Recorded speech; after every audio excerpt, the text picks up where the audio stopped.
going to be, using the portable mode too much, or if you currently have a Nintendo Switch and you're not complaining about the panel or display, there is very little reason to go from a Nintendo Switch, the original one, to an OLED Nintendo Switch.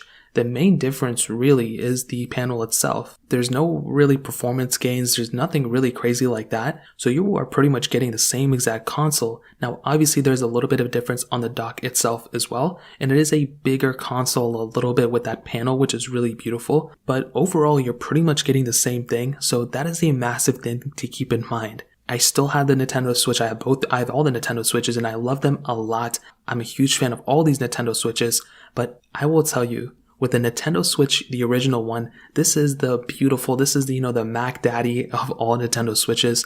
I've had a beautiful experience with it. It retailed for $300, and right now, even in the used market, they are still around that price tag, mostly because these things are so hard to get still many years into their lifespan. And although it's gotten a lot easier right now, they are still sold out in so many places. It may be easier in some different places, and maybe it's cleaned up a little bit, but even just like a year ago, it was still pretty hard to pick up a Nintendo Switch.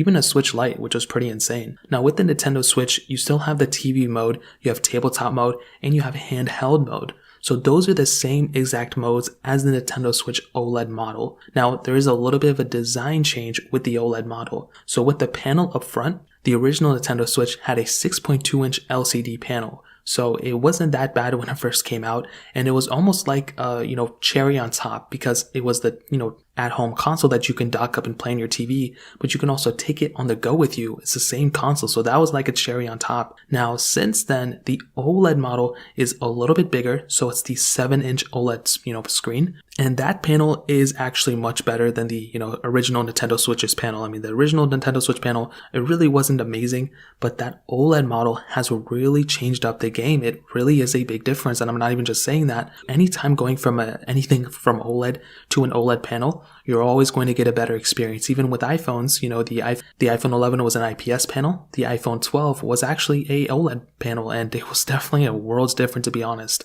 So when it comes down to these two panels, you're definitely going to be getting a much better looking screen from the OLED model than the actual Nintendo Switch, the original one. But like I mentioned, if you're not planning on being on portable mode all the time and playing your games on the go, you're probably not going to be noticing that big of a difference between them at all. So that's a pretty big thing to keep in mind. Now,